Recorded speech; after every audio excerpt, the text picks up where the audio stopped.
Salut à tous, on se retrouve aujourd'hui pour le test d'un smartphone low cost. Ce smartphone, ce sera du Ligoo avec le Ligoo M7. Donc j'ai fait le déballage il n'y a pas longtemps. Donc déjà, le smartphone est toujours à la vente. J'ai eu une touche, je sais pas, la personne ne m'a pas recontacté. Donc c'est un smartphone qui coûte 72 euros sur la boutique Gearbest.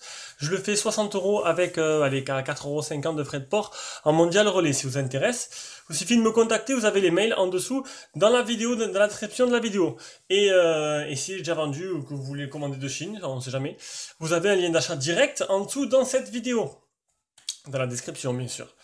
Donc, ce Ligoo M7, c'est un smartphone low cost. Vous pouvez voir de la marque Ligoo, qui ressemble beaucoup à l'iPhone au niveau design. On va voir un peu ce que ça donne. Et si il vaut le coup ou pas. Allez, on passe directement aux caractéristiques. Alors, on a affaire à un écran 5,5 pouces en 720p, qui n'est pas 2,5D. Enfin, si, fois léger. Ouais, un peu arrondi sur les bords. On le voit parce qu'en plus le film s'arrête vachement près. Un processeur 6580 quad-core Canon 1 Go 3, Android 7.0, un appareil photo arrière, enfin double appareil photo arrière, 8 et 5, et à l'avant du 5. Les sensors, dual SIM, on verra après aussi. 2G, 3G, pas de 4G, donc, et 3G, toute bonne française. Ça, c'est mieux parce que bon, on arrive encore à avoir des smartphones qui n'ont que la 2100. Une carte qui va jusqu'en 128 Go. Et la batterie qui est donnée pour, on va le voir de suite, 3000 mAh. On verra tout à l'heure combien je l'ai mesuré. Et les dimensions sont de 15,7 sur 7,8 sur 0,8 mm d'épaisseur pour un poids de 200 grammes. Apparemment, 200 grammes tout rond. Donc les photos promotionnelles, hop, une petite mise au point. Alors, dual caméra, hein, c'est quoi ça? Photonation, je pense que c'est dual flash, dual LED flash, 3000 la batterie, Android 7, un design slim body, très fin ça veut dire, mais bon, il n'est pas super fin. Hein. Ah, là on peut voir qu'il est extensible jusqu'à 256 Go, alors que la description c'était 128. Le capteur d'empreinte frontale qui se trouve ici. Après, donc les selfies, la carte mémoire, un design très fin, un écran 5.5. Ah voilà, c'est pour ça que je veux mettre à chaque fois les photos, parce qu'on en apprend un peu plus sur le téléphone qui est pas dans la description. Et là, on peut voir que il est protégé par un Corning Gorilla Glass 4, ce qui est vraiment plutôt pas mal pour un téléphone low cost. Android 7. Et voilà. Donc, on va commencer directement le test, on va passer au design. Le design de l'appareil, donc comme je vous l'ai dit dans le déballage, vous prenez du Oukitel U7 ou c'est U11, je sais plus, enfin U15, enfin, c'est les mêmes tous. Vous prenez le U7, on va dire, et vous mettez Ligoo derrière, et voilà, vous avez ce téléphone. Donc à l'avant, un écran 5.5 en 720p, le capteur de proximité, l'appareil photo frontal. Ah du coup, non, ça c'est quoi? Du coup, non, il y a l'appareil photo frontal ici, le capteur de proximité, et là, les deux trucs, je sais pas ce que c'est. Voilà, je sais pas ce que c'est en plus. C'est dommage, ça c'est bête.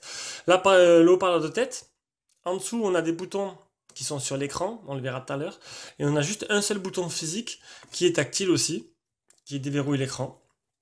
Il est tactile que pour déverrouiller, après, quand l'écran est allumé, il est plus tactile. En dessous, on a l'aéré-haut-parleur qui doit se trouver là ou là, on verra tout à l'heure. Sur le côté, bouton power, bouton volume plus moins.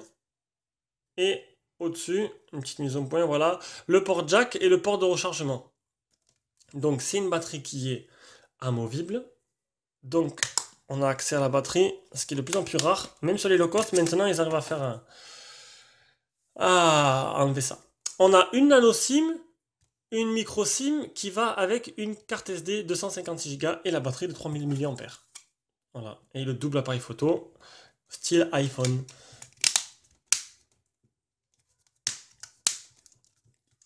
Il se ferme bien, ça c'est fait. À l'arrière, franchement, c'est bon, voilà, quoi. C'est flagrant, mais ça va, c'est joli. On va pas dire c'est joli, ça fait plutôt sympa cette arrière avec ses bandes blanches. Ça ressemble beaucoup, les bandes blanches, c'est les bandes blanches du Vernet Mars, il a pareil. Sinon, l'arrière plastique, le double appareil photo, ouais, voilà. On sait d'où ça vient, l'inspiration. Bon, c'était le design, on passe maintenant à l'écran. Donc, dans le design, j'ai pas parlé de la lente de notification parce que tout simplement, il n'y en a pas. Voilà, il n'y en a pas. Je vais encore vérifier, je viens de le brancher. Je me suis dit, on ne sait jamais si je suis passé à côté. Non, il n'y en a pas. Donc, l'écran. Donc, hop, on va faire une petite mise au point. Voilà. Donc, un écran 5.5 en 720p. Un écran assez joli pour le prix. Avec des boutons qui sont affichés sur l'écran qu'on peut cacher dans les menus. Voilà. On peut cacher, le faire apparaître. Ou utiliser que le bouton central. Mais bon, ce sera pas pratique parce que vu que c'est un bouton physique, ça veut dire que si vous ouvrez D-Labs, par exemple, et que si vous aurez plusieurs pages, là, vous ouvrez D-Labs, vous ouvrez là, vous devrez cliquer. Non, ça revient à l'accueil. Bon, je dis n'importe quoi. Voilà, donc le bouton retour, il se trouve là. Et on peut pas tout faire avec le bouton central. Au moins, vous l'aurez compris. Qu'est-ce qu'on peut dire sur l'écran? Donc la réactivité de l'écran, ben, il est plutôt pas mal. Donc moi qui utilise à chaque fois SwiftKey, qui est un clavier qui est très... Bon, pour moi c'est le numéro 1 des claviers. Il est gratuit en plus. Je fais pas de la pub, mais bon, il est gratuit de toute façon. Ben, SwiftKey ben, marche très bien. Voilà, SwiftKey, vous pouvez écrire vite.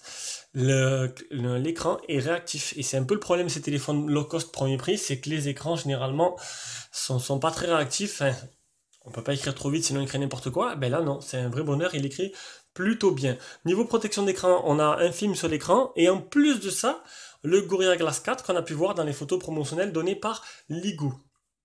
On va aller voir maintenant les menus. Est-ce qu'il y a le Miravision? Donc le Miravision, il y est, donc c'est la nuance des couleurs. Vous voyez plus de standard, brillant ou utilisateur. Et ce qui est intéressant aussi, c'est le contraste dynamique de voir s'il fonctionne. Donc là, il n'est pas activé. Attention, clac. Voilà, ça marche très très bien. Voilà. Donc, je vous ai dit aussi pour le bouton, hein, dans le déballage, d'utiliser le moins possible ce bouton-là, parce que, écoutez, il fait un bruit de bouton, de bouton toc. Un bruit de bouton un peu bizarre, donc il faudrait pas trop, non, trop l'utiliser. Enfin, moi, je suis pas fan des boutons physiques. Bon, le Edge et un bouton, c'est tout tactile. Je suis pas fan des boutons physiques, hein. Ça, c'est dommage. C'est pas grave. Après, on va faire l'application Screen Touch Test, qui se trouve, je sais plus où je l'ai mis. Là. Ah, je suis parti en dehors de l'écran. Voilà, ça marche très bien. Et Display Tester.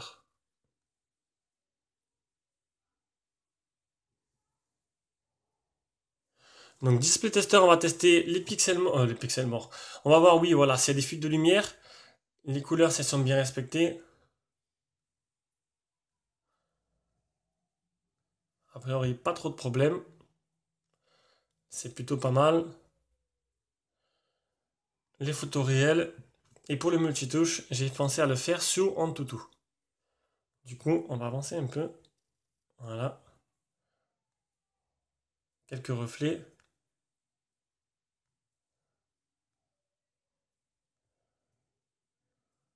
Voilà, donc, on va aller dans la galerie. Je vais vous montrer maintenant. Toujours obligé de faire une mise au point, c'est dommage.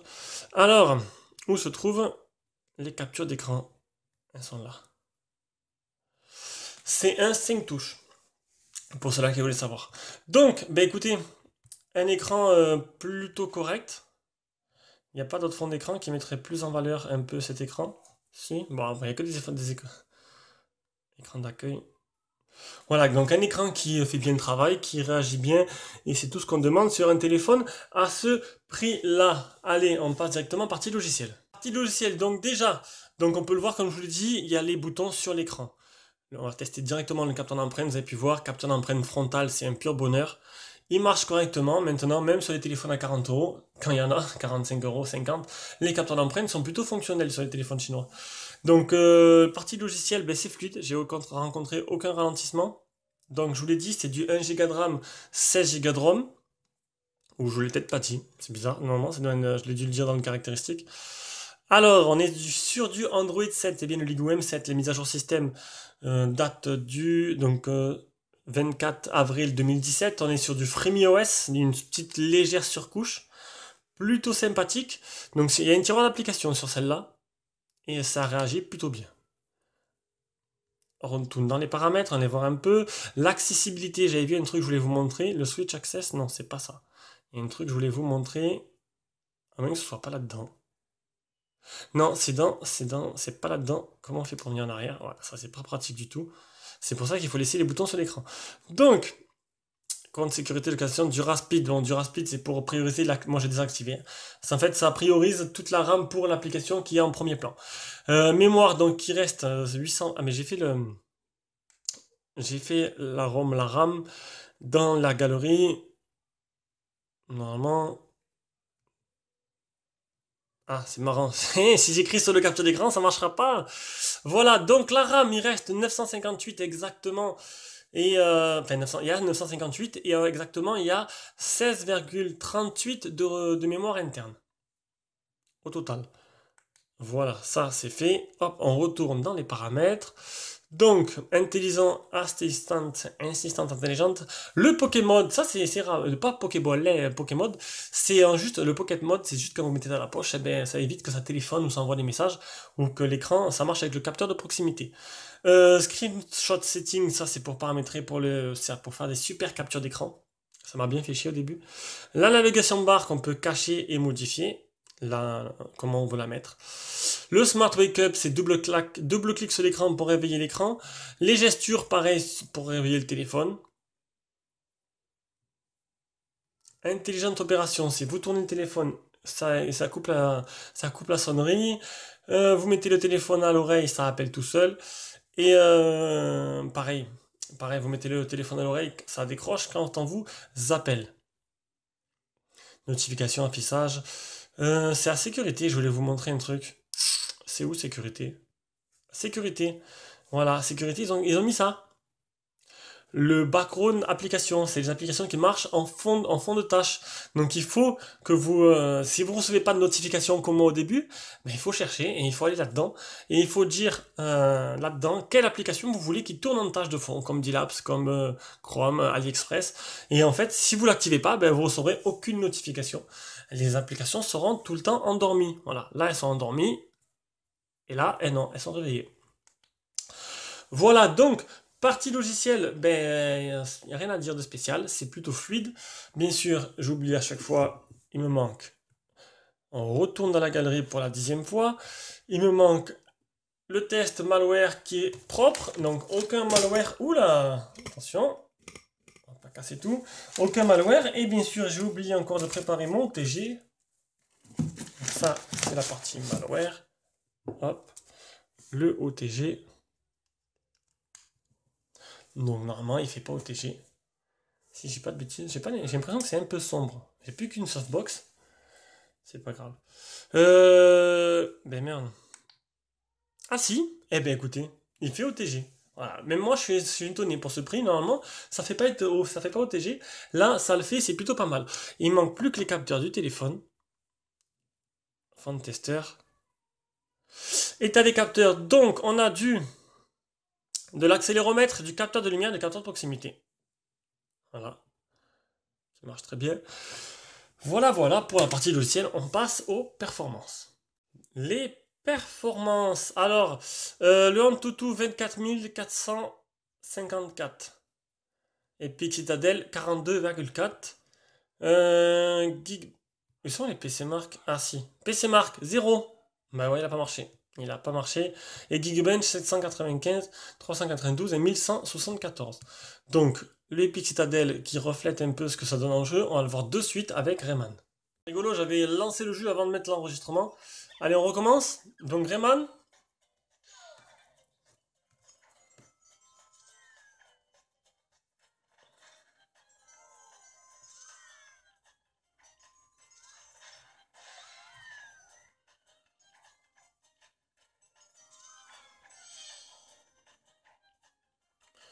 Bah écoutez, pour l'instant ça tourne plutôt bien.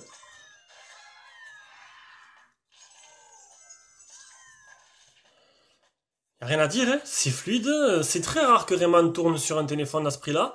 Donc là, il n'y a rien à dire, c'est du sans faute. Tactic Tiger 2, alors que vous aurez sûrement un petit bruit de fond, c'est la clim que j'ai mis, une clim mobile. Il fait un peu chaud en haut, dans les chambres.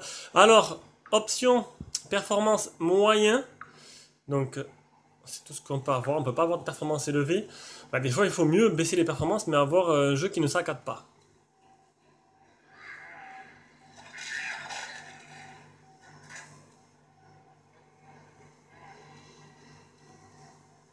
Donc le tactile réagit bien.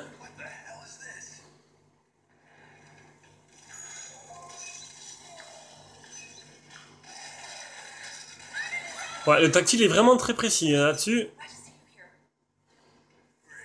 À force, j'ai l'habitude et je me rends compte de suite.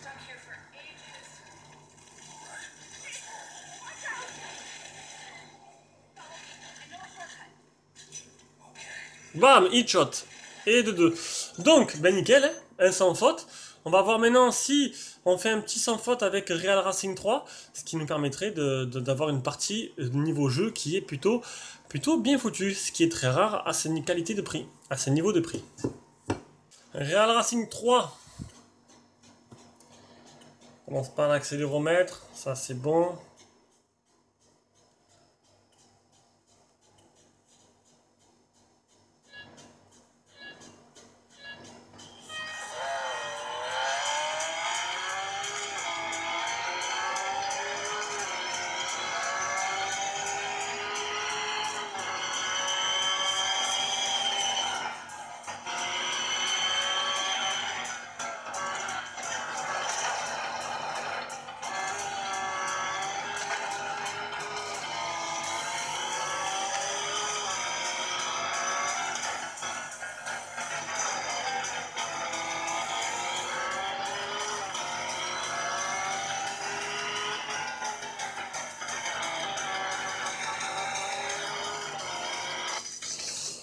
Donc, comme vous avez pu le voir, il y a quelques ralentissements, quelques lags, et on n'était pas loin du sans faute, mais ce n'est pas le cas. La partie photo. Alors, l'appareil photo pour commencer. Donc, le logiciel photo, voici le logiciel photo. On va d'abord mode film ou caméra ou photo. La galerie. Flash automatique. Ça, je sais plus ce que c'est. Ah, mode Boec ou SLR. Ça, c'est, je sais pas, j'ai cliqué dessus la dernière fois, je me rappelais plus. Hop, ça se passe en noir et blanc. Donc, je sais pas trop ce que c'est. Le retardateur et pour changer d'objectif. Alors, il y a plusieurs petits modes photo, normal, panorama, attendez, mise au point, HDR, nuit, beauté, SLR, mode porte, mode enfant, mode marque d'eau. Donc, ben écoutez, et en plus, on peut en rajouter d'autres. Apparemment, il y a un centre de ressources avec des trucs qu'on peut télécharger. Résolution et qualité. Donc, à la photo, 8 mégas et 5 mégas à l'arrière. En vidéo, la caméra arrière, elle fait du Full HD et avant du 480p. Ce qui est bien, c'est que d'habitude, normalement, ça met juste qualité bonne, très bonne. Là, on a vraiment la résolution et ça, c'est plutôt pas mal. Toucher l'écran, capture geste, son des captures. On va l'enlever ça. Focus sound, son d'autofocus et tout. Mise à jour logiciel. Donc, un logiciel photo plutôt complet, plutôt sympa. On va voir maintenant un peu l'échantillon que j'ai pris. Allez, on va commencer par le selfie. Salut à tous. Oula, j'ai un contre-jour. On va se mettre comme ça. Alors, le selfie, l'appareil photo 5 mégapixels. Oui, je dois me raser, je suis un peu en guerre avec ma tondeuse. Et ouais, les travaux à la maison, ça me prend du temps et ça me fait maigrir, un peu trop même. Après, photo extérieure que je viens de faire. Elle est floue. J'ai fait une petite mise au point pourtant et la photo sort floue. C'est bien dommage. Une petite vidéo. Bon, j'ai arrêté de faire les photos en plein écran, voilà, je veux faire ça vite. J'essaie de mettre le téléphone assez près, que vous voyez ce que ça donne sur le téléphone.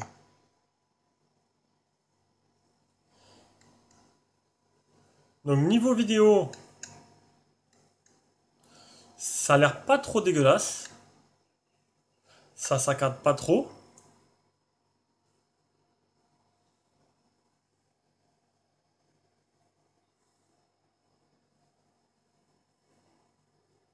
Allez, je vous les mettrai en plein écran quand même. Histoire que ça fasse... c'est plus beau quand même. C'est vrai que ça vous permet de voir un peu mieux la qualité sur, en grand tout simplement. Ça c'est la photo en mode SLR. On voit l'effet de flou léger sur le côté. Les photos du déballage qui étaient très jolies. Avec pas mal de détails, très jolies les photos du déballage. Ah, c'est sûr qu'il y a pas mal de lumière, du coup il s'en sort beaucoup mieux.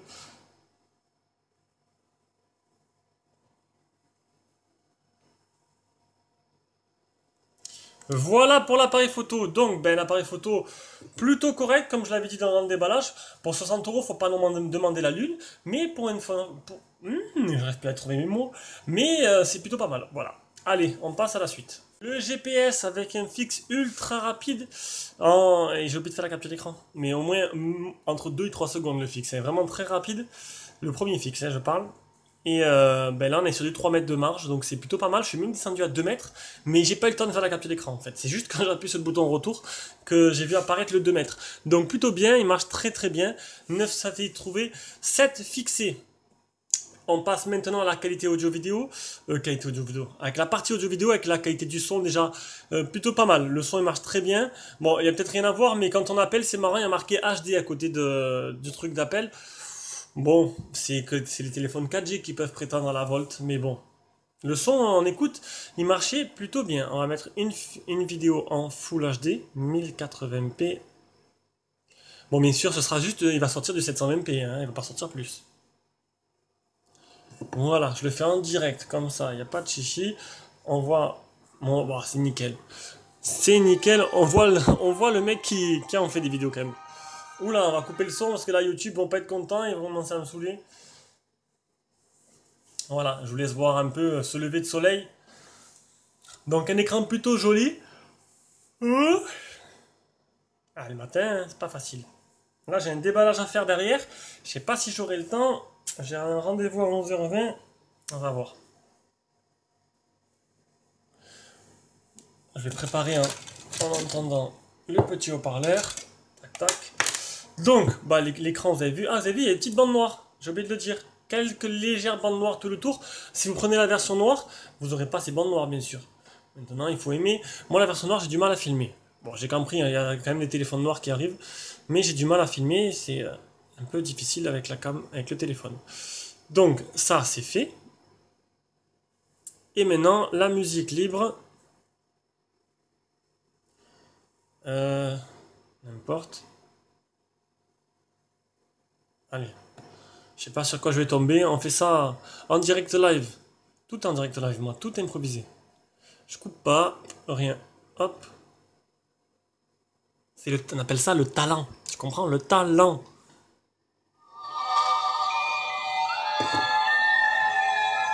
Je vous ai mis une berceuse.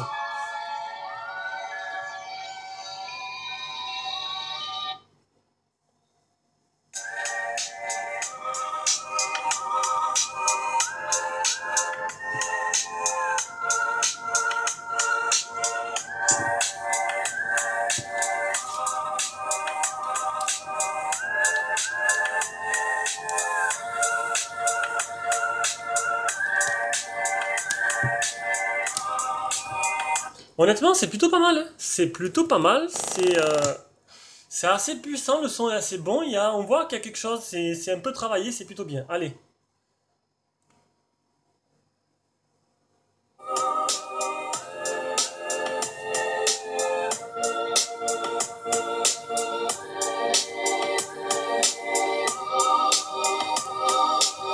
Voilà. Donc, j'arrive pas, j'ai du mal à l'enlever, donc c'est tant mieux. Bonne nouvelle, au moins ça n'enlèvera pas tout seul. Alors, ça, c'est fait. On en est où? Donc, c'est plutôt pas mal pour la qualité audio-vidéo. Le réseau, donc le Wi-Fi, le Fifi, regardez, le Fifi, j'ai qu'une barre. Deux barres. Deux barres, allez, deux barres. Là, je devrais en moyenne en avoir trois. Par quatre, c'est très rare parce que la box est tout en bas. Deux barres, mais ça m'a pas empêché de regarder assez rapidement, on l'a vu en direct, une vidéo en 720p. Elle a marché de suite. Donc, du coup, bon, c'est un bon débit, même s'il n'y a que deux barres qui est affiché, je pense que c'est plutôt un problème logiciel. Je pense qu'il devrait avoir plus de barres. Bande 3G, 4G, donc 2G, 3G, oui, 4G, non, et 3G française, toute bande. Donc vous aurez le H+, de partout. Bon, il n'y aura pas marqué H+, parce que les Chinois, il y a marqué 3G, mais pas de problème pour aller sur Internet, ne vous inquiétez pas, sur tout le territoire est presque couvert à 100%. Bah, il y a des zones blanches, mais bon, il faut vraiment le faire pour aller utiliser un téléphone chinois, bon, chinois ou autre, qui est seulement 3G en haut d'une montagne, quoi. Alors l'autonomie, une batterie qui est donnée pour 3000 mAh que j'ai mesuré à titre indicatif. Je l'ai mesuré à... C'est où? C'est là. J'ai oublié de faire la photo dans le noir. C'est ça que j'avais oublié, la photo dans le noir. Je vais la faire juste de suite là. Donc 2447. Donc il y a 500 mAh d'écart avec ce qui est annoncé. C'est quand même énorme. Bon, après on va voir ça sur une journée d'utilisation, ce que ça donne. Je reviens, je vais faire la photo dans le noir. Allez, je suis parti la faire, donc je sais que vous attendez avec impatience, parce que là derrière vous étiez là en train de dire il a pas montré la photo dans le noir. Je l'ai faite, ça y est, je l'ai faite. Et voilà le résultat. Dans ma salle de bain, dans le noir complet. Eh ben nickel, hein, regardez. Ah, c'est dommage ça, hein. Bon, celle-là, je la mettrai pas en plein écran. Il faudrait que j'arrive à trouver un angle pour essayer de pas avoir ce reflet là-haut de la softbox. Donc, dans le noir complet, hop, on va essayer de se mettre comme ça, non? Comme ça. Bon, voilà. On y voit très bien. C'est plutôt sympa, le flash marche pas mal du tout. Et ça, c'est un bon point pour ceux-là qui aiment bien jouer la nuit. Avec le téléphone. Faire des bêtises. L'autonomie, donc je l'ai dit, 2440. Hop. On va aller voir le test PC Mark, qui est de 5h34. C'est pas énorme, mais c'est plutôt correct. C'est pas une grosse batterie après, hein. Et pourquoi il m'a mis un autre endroit? Il m'a fait un autre dossier pour la capture d'écran. Elle est là. Voilà l'utilisation. Donc, en sachant que je suis en vacances, du coup j'ai une utilisation un peu plus légère du téléphone. Donc j'ai essayé de faire mon maximum. Ah, j'ai quand même fait 42 minutes d'appel. On voit que je suis en vacances, j'appelle plus. Donc 42 minutes d'appel. Hop, on s'approche. Désolé, hein. 42 minutes d'appel. 2h19 écran allumé. J'ai pas pu utiliser le GPS, hein, autant vous le dire. J'ai pas utilisé le GPS hier. J'ai oublié pour faire le tour d'autonomie. Je l'ai fait les jours d'avant, mais c'était pas les jours de test d'autonomie. Et voilà. Donc il m'a duré, j'en suis à 22 points. Il me restait utiliser. Quoi? Qu'est-ce que c'est cette connerie? Non, il y a un gros bug là. Ah merde! Et voilà. Comment on fait une connerie? Temps restant 38%. Alors j'ai Sam, regardez le bug. Il me dit que j'ai utilisé 22% en 13 heures. Ce serait énorme. En fait, non, il me restait 38%. Donc, alors le calcul, 38, 60. Donc, du coup, j'ai utilisé 60%, 62%. Voilà. J'ai utilisé 62% en 13h49 et pas 22. Je sais pas pourquoi, il y avait un bug avec GSAM. Voilà, donc il me restait 38% en fin de journée, et ce qui était plutôt pas mal. Donc une batterie qui vous durera. Bon, j'ai utilisation pas trop intensive hier, j'ai quand même utilisé un peu. Et bon, ça va, c'est pas mal. Et voilà. Je pense que c'est bon, on est tout bon. Donc, on arrive à la conclusion. Bon, écoutez, pour 72 €, c'est plutôt correct, hein. Plutôt correct. Je crois qu'il est en vente flash, alors son noir à 60 € en plus. Là, je l'ai vu durant le test. Donc 72 €, c'est mon modèle doré. Le noir, il est en vente flash à 59, je sais plus combien, donc 60. Donc c'est plutôt pas mal pour un téléphone low cost, double caméra, capteur d'empreinte frontale. Le seul défaut que je peux le trouver, c'est d'avoir 1 Go de RAM, et encore, j'ai pas vu de ralentissement. C'est bien optimisé. L'écran est réactif. Et le bouton, qui est un peu, voilà, que je conseillerais de ne pas utiliser à toutes les sauces, mais plutôt d'utiliser, hop, les boutons qui sont sur l'écran. Voilà, le test est terminé. De suite, je vais faire un déballage. Non, 10h50, j'ai pas le temps. Vous aurez un déballage à mon retour du docteur. Vous verrez, c'est une exclue mondiale. Non, je rigole, vous verrez bien. Allez, bisous à tous, et à la prochaine vidéo, d'ici 2-3 heures.